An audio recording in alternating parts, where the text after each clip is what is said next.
अस्सलाम वालेकुम जी। 6 क्लास कैसे हैं बेटा आप। हमने चैप्टर स्टार्ट किया हुआ था नर्वस सिस्टम के बारे में, ठीक है। पेज नंबर 78 की कल हमने रीडिंग की थी। आज पेज नंबर 79 ओपन कर लें आप अपनी बुक्स का। इसको हमने रीड आउट करना है और आपने समझना है बात को, ठीक है। कल हमने इंट्रोडक्शन लिया था कि नर्वस सिस्टम क्या होता है, उसके कंपोनेंट्स क्या हैं, कौन कौन से कंपोनेंट्स हैं उसके मेन। कल हमने डिस्कस किया इन बातों को, ठीक है। ब्रेन के बारे में कहा, स्पाइनल कॉर्ड, नर्व्स, इनको डिटेल में डिस्कस करना था हमने। तो आज के लेक्चर में सबसे पहले हम देखते हैं ब्रेन के बारे में, ठीक है, कि ब्रेन को एक्सप्लेन करते हैं कि ब्रेन क्या चीज़ है। तो बेसिकली स्टार्ट करते हैं। आप अपनी बुक का पेज नंबर 79 ओपन कर लें। पेज नंबर 79 पे आपको रीडिंग जो है ये मिल जाएगी। ब्रेन जो है हमारी बॉडी का एक इम्पोर्टेंट इंटरनल ऑर्गन है, ठीक है। बॉडी का एक ऑर्गन है, हिस्सा है, और ये हमारी बॉडी को, पूरी बॉडी को कंट्रोल करता है। ब्रेन का दूसरा नाम, या ब्रेन को हम control centre of the body भी कहते हैं, ठीक हो गया। इसके अलावा इसका फंक्शन क्या है कि ये सेंड करता है, रिसीव करता है मैसेजेस को बॉडी के डिफरेंट पार्ट से, स्पाइनल कॉर्ड और नर्व की तरफ, ठीक है। ब्रेन जो है वो क्या करता है, एक कंट्रोल सेंटर के तौर पे एक्ट करता है, मैसेजेस को पिक करता है, फिर उसके अकॉर्डिंग रिस्पॉन्स करवाता है। और ये ब्रेन जो है हमारे स्कल, खोपड़ी के अंदर जो है वो मौजूद होता है। और जो ब्रेन है उसके आगे से फर्दर जो है वो कुछ पार्ट्स होते हैं, लाइक 3 पार्ट्स में हम ब्रेन को मेनली डिवाइड करते हैं, सेरिबिलम, मेडुला ऑब्लिंगुएटा। तो इन तीनों पार्ट्स को भी डिस्कस करेंगे, इनका फंक्शन भी देखेंगे। सबसे पहले हम ब्रेन का जो पहला पैराग्राफ है उसको रीड करते हैं, ठीक है। जो समझने वाली बात थी वो मैंने आपको बता दी, एक दफ़ा रीड करते हैं। The brain is an important organ of our body. Brain हमारी बॉडी का एक इम्पॉर्टेंट ऑर्गन है। It is the control centre of our body, हमारी बॉडी का कंट्रोल सेंटर है। It sends and receives messages from different parts of body through spinal cord and nerves. Spinal cord और nerve से ये different body के parts में से message send भी करता है और रिसीव भी करता है। It is protected by the bony skull. Bony हड्डियों से बना एक स्कल, खोपड़ी होती है जिसके अंदर ये प्रोटेक्ट होता है। The space between the brain and the skull is filled with the fluid that act as shock absorber। जो स्पेस होती है हमारे ब्रेन और स्कल के दरमियान, उसके अंदर फ्लूइड मौजूद होता है जो कि शॉक अब्जॉर्बर के तौर पे एक्ट करता है, हमारी ब्रेन को प्रोटेक्ट करता है, उसको शॉक्स वगैरह से प्रिवेंट करता है। This fluid protects the brain from injuries. इसके अलावा चोट लगने से बचाता है, प्रोटेक्शन प्रोवाइड करता है। ब्रेन के 3 मेन पार्ट्स हैं। The brain has 3 main parts, cerebellum, medulla, ठीक है। ये 3 पार्ट्स हैं। सेरिब्रम को सबसे पहले देखेंगे और आपको ये डायग्राम नज़र आ रही है, राइट साइड पर डायग्राम बनी हुई है।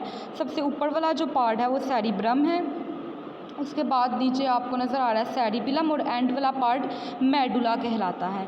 सेरिब्रम को हम largest part of human brain भी कहते हैं, और इसके अलावा इसका जो फंक्शन है इंटेलिजेंस के अंदर ये काम करता है। हम जो थिंक करते हैं, लर्न करते हैं चीज़ों को, रीजनिंग वगैरह, ये सारे सेरिब्रम के फंक्शन हैं। जैसे हम अपना लेसन लर्न करते हैं तो उसके अंदर सेरिब्रम इन्वॉल्व होता है, ठीक है। हम थिंकिंग करते हैं, सोचो विचार करते हैं, उसके अंदर भी हमारा सेरिब्रम इन्वॉल्व होता है। हमारी बॉडी के अंदर जो ब्रेन है, ह्यूमन की बॉडी का जो ब्रेन है उसका सबसे बड़ा पार्ट सेरिब्रम ही है। रीड करते हैं सेरिब्रम के पैराग्राफ को। It is the largest part of the brain. ये ब्रेन का सबसे बड़ा जो हिस्सा है। It has many grooves and folds. इसके अंदर बहुत ज़्यादा ग्रूव्स और फोल्ड्स मौजूद होते हैं। It control our sense organs. ये हमारे सेंस ऑर्गन को कंट्रोल करता है। It is the centre of intelligence का ये सेंटर है। सेंस ऑर्गन मतलब कि हमारे डिफरेंट जो सेंस ऑर्गन है, आईज़ हो गए, नोज़ हो गए, ईयर्स हो गए, ये सारे सेंस ऑर्गन्स को कंट्रोल कर रहा है cerebrum. It is responsible for thinking, learning and reasoning. ये बात भी एक्सप्लेन कर दी हमने। ये सेरिब्रम के क्या हैं, फंक्शंस हैं। नेक्स्ट पार्ट को डिस्कस करते हैं, that is सेरिबिलम।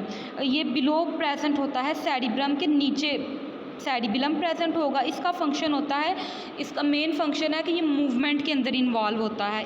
lies below the cerebrum. It control and coordinates the movement of muscle. It also helps in maintain the balance of our body, और हमारी बॉडी के बैलेंस को भी मेंटेन करने में हेल्प करता है। नेक्स्ट जो है लास्ट वाला पार्ट जिसे हम ब्रेन स्टेम भी कहते हैं, ब्रेन स्टेम, मेडुला को हम ब्रेन स्टेम भी कहते हैं। It is also called the brain stem. It lies at the base of brain, brain की बेसमेंट पे मौजूद होता है ये part. It connect the brain to the spinal cord, और इसका मेन फंक्शन क्या है, ये एज अ ब्रिज, पुल कनेक्शन के तौर पे काम करता है ब्रेन और स्पाइनल कॉर्ड के दरमियान। और ये इनवॉलेंट्री एक्शंस जो हमारे कंट्रोल में नहीं होते, ऐसे एक्शंस को कंट्रोल करता है, लाइक ब्रीथिंग हो गया, डाइजेशन, स्वेलविंग, हार्ट बीट। ये तमाम एक्शंस जो हैं ये इनवॉलेंट्री हैं, इनको हम अपनी मर्ज़ी से स्टॉप या रन नहीं करवा सकते, ये ऑटोमेटिक होते हैं हमारी बॉडी में। ब्रीथिंग, स्वेलविंग, हार्ट बीट को हम अपनी मर्ज़ी से कंट्रोल नहीं कर सकते, ये इनवॉलेंट्री एक्शंस हैं। और जितने भी इनवॉलेंट्री एक्शंस हैं वो मेडुला कंट्रोल करता है, और मेडुला ब्रेन के सबसे एंड पे प्रेजेंट होता है। और इसका फंक्शन क्या है, ये आपकी ब्रेन और बॉडी के दरमियान जो स्पाइनल कॉर्ड है और ब्रेन है उसके दरमियान कनेक्शन बनाए हुए हैं। तो आज हमने जो है आपने ब्रेन के टॉपिक को अच्छे से प्रिपेयर करना है। ब्रेन कहते किसे हैं, ब्रेन के कितने पार्ट्स हैं, उसकी डायग्राम, उसके 3 पार्ट्स, उनको अलग अलग डिफ़ाइन करना है। सेरिब्रम सबसे ऊपर वाला हिस्सा और सबसे बड़ा सेरिब्रम नीचे प्रेजेंट होता है सेरिब्रम के, और मेडुला सबसे एंड वाला बेसमेंट वाला हिस्सा जिसे हम ब्रेन स्टेम भी कहते हैं। और इन तीनों के डिफरेंट फंक्शंस भी आपने याद करने हैं। सेरिब्रम का क्या फंक्शन होता है, थिंकिंग में, लर्निंग में, रीजनिंग में, इंटेलिजेंस में, और सेंस ऑर्गन कंट्रोल करता है। सेरिबेलम का main function movement of muscles और कोऑर्डिनेशन करवाता है और मूवमेंट करवाता है मसल्स की, और हमारी बॉडी के बैलेंस को मेंटेन करता है। और लास्ट वन मेडुला, इसका मेन काम क्या है, ये ब्रेन और स्पाइनल कॉर्ड के दरमियान ब्रिज के तौर पे एक्ट करता है, इन दोनों को कनेक्ट करता है, और involuntary actions like breathing, digestion, solving, heart beat, इनको कंट्रोल करता है। होप सो कि आपको ब्रेन वाला जो टॉपिक है वो अच्छे से क्लियर हो गया होगा। अगर आपको किसी भी लाइन, किसी भी पॉइंट की अगर समझ नहीं आई तो आप लोग पूछ सकते हैं। I will explain you again इंशाल्लाह। ओके बेटा, अल्लाह हाफिज़।